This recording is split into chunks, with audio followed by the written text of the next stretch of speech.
there's probably no more fulfilling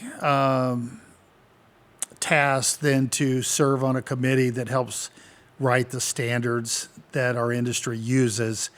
They are ever evolving. So if anybody out there is listening, there will always be another cycle of these standards to participate in and help get better.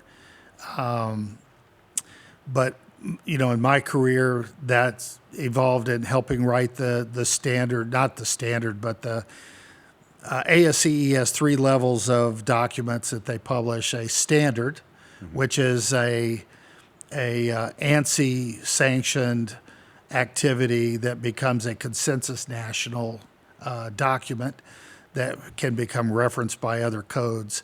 But there's also manuals of practice, and there's engineering reports, and generally the way you get to the standards is you start off with a report, becomes a manual of practice. Maybe you go through 2 or 3 cycles of that, and ultimately it gets elevated to a standard.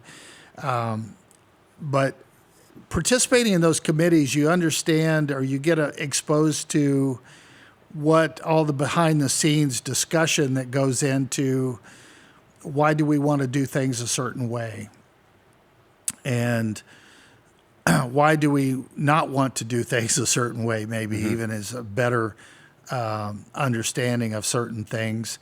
But you get exposed to that, and I would encourage all young engineers to actively seek that out. Not only is it a good way of learning others in the industry, meeting other people in the industry that are doing the same thing you are, but it gives you that insight into what the industry best practices are, not from what you're reading in the codes and the standards and the manuals of practices, but what all the discussion that went in writing that.